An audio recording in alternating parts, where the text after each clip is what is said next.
Okay, let's dig into this. Our mission today is a deep dive into this really quite extraordinary piece of writing. It's a brand new chapter, kind of a culmination of a journey, personal, historical, and spiritual, all rolled into one.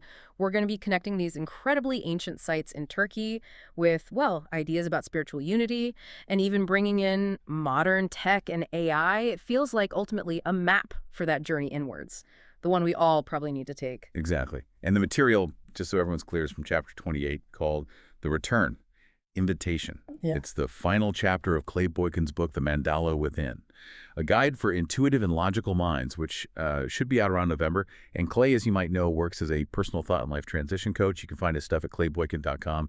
His whole focus is really on that tricky balance, synthesizing the logical side with the intuitive. Right. And the chapter kicks off with this perfect quote from Rumi, doesn't it? It sort of sets the whole tone. Right. When will you begin that long journey into yourself? Same.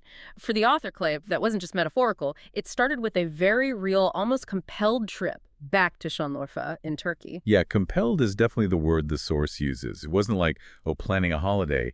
It describes this feeling of being summoned, almost. He talks about struggling with the cost, the time, but the pull was just undeniable. And why? Why go back? It turns out the answer, or the trigger anyway, was this image stuck in his head. The stone-faced man, the one protruding from the pit wall at Karahan Tepe. You have to picture this. It's not just some loose statue. It's carved from the bedrock, staring out across, 11,000 years? That face, he felt, was calling him back. It's such a powerful starting point for a journey, isn't it? Almost mythic. And then things just fall into place. He meets his guide, Ridvan, who's Kurdish.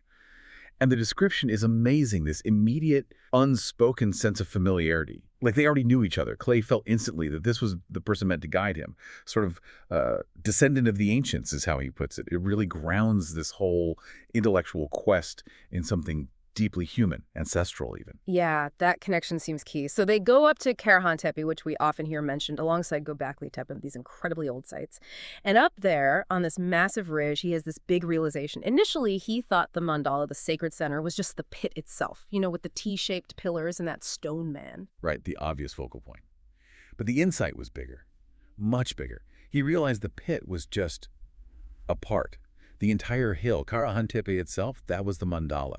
A complete unified design, taking in the land, the sky, the structures. He uses a beautiful analogy, a kilim tapestry with a story. The whole thing is the picture, not just one thread. It's about wholeness expressed geographically. Wow. Okay, so this ancient idea of unity, it doesn't just stay on the hilltop. It follows him into the city, into Şanlıurfa itself. And this is where things get a bit strange, very human. While he's there, his credit cards and cash just disappear. Mysteriously. Yeah, talk about a modern problem hitting an ancient pilgrimage. But, in the context of this kind of journey, maybe that disruption was necessary. Forces a change, Ridvan has to move them, and they end up at the Tesra Hotel. It's this beautifully restored place, metaphor for limestone, and the author immediately feels it's like a sanctuary. A sanctuary, right. And it's there he meets Jasmine, the owner. He tells her about Karahan Tepe, about feeling called back, and she just smiles and says something like, then you are now ready to see something. And what she shows him becomes this physical proof of the idea of unity he found on the hill. It's a carved stone panel right there in the hotel courtyard. The writing really lingers on this carving. It describes how it weaves together the vine motif from the Gospels with the geometric arabesque patterns of Islam. It's not just pretty, though, is it? It's like a lesson carved in stone. The description says the two patterns flow together, and the specific wording is not to compete, but to complete one another. They're shown in balance. Complementary. Jasmine even points out the carved eyes on it. They seem to follow you wherever you stand. Like there's one single viewpoint holding it all together. And the history of the building itself matters here, too. It started as an Armenian monastery, a convent, Christian. But over time, Islamic architectural styles and decoration were added. And crucially, when they restored it recently, they kept that fusion. They didn't strip it back to one origin. So the hotel itself is sort of a mini Urfa. Because Urfa, they say it's Abraham's birthplace, right? A city where faiths have historically overlapped. The lesson seems to be right there in the walls. This Christian structure, shaped by Islamic art, shows that coexistence isn't just possible, it can be beautiful. Exactly. And Jasmine's comment just nails it. In this city, beauty has always been the common language. It suggests that wholeness isn't about getting rid of differences or polarity. It's about finding how they fit together, how they reconcile. The other side isn't the enemy, it's the necessary other half.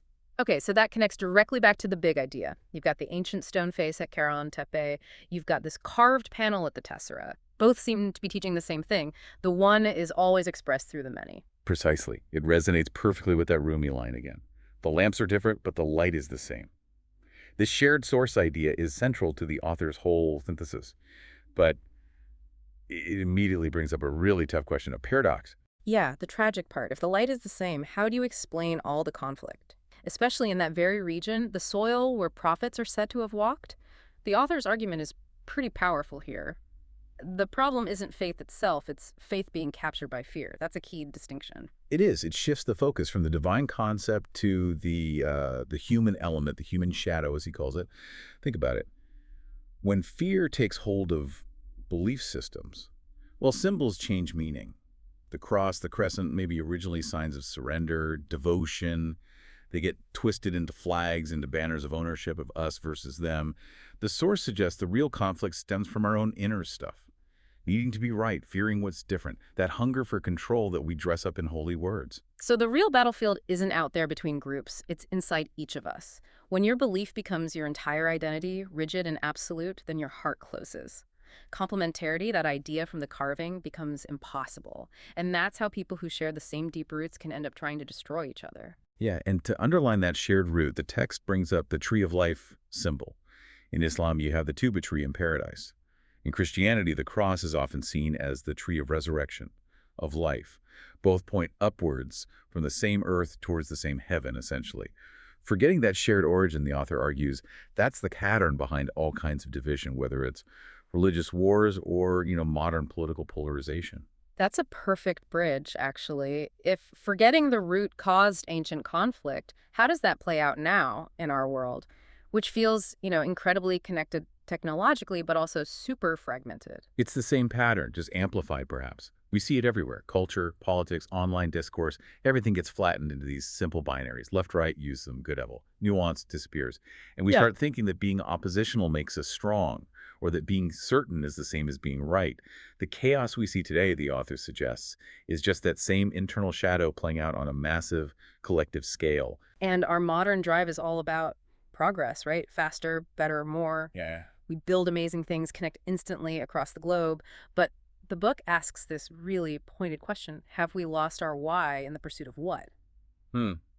Like we're accelerating, but maybe without checking the map. And this is where it gets really interesting, connecting ancient insights to modern physics. The author brings in David Bohm, the physicist, and his idea of reality as an undivided wholeness.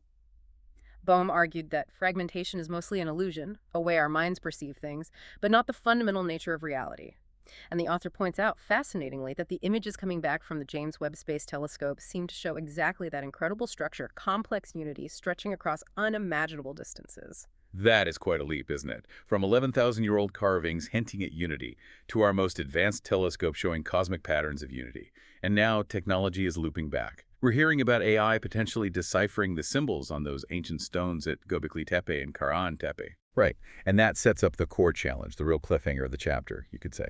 Will this incredible new tool, AI built on logic, on code, essentially binary, will it help us reconnect with that ancient holistic wisdom?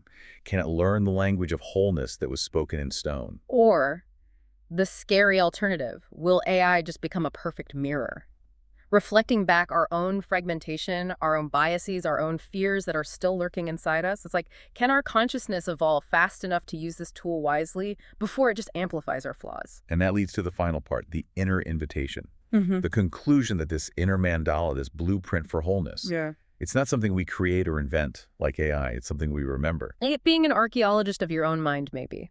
Brushing away the dust, the noise, the arguments, the contradictions, until you uncover what was always there, that pattern of unity within. That's the essence of it.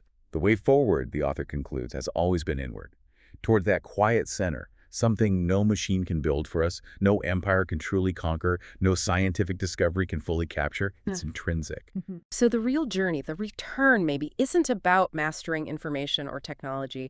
It's about letting what we learn move us, change us, taking us back to that sacred place inside where remembering becomes a kind of renewal, realizing we maybe never lost that wholeness completely. It's a powerful synthesis. We've gone from that compelling stone face at Karahan Tepe to the fused symbols in the Tessera Hotel, linking ancient intuition with modern physics and even AI. The evidence presented for complementarity, for an underlying unity, is strong, spanning millennia. But, and this is the final thought the source leaves us wrestling with, if all this evidence for unity exists, and yet conflict persists even in the very places prophets walked, then the really hard question for us, for you listening, is this. Can our love, can our capacity for connection actually survive our deep-seated need to be certain, our need to be right?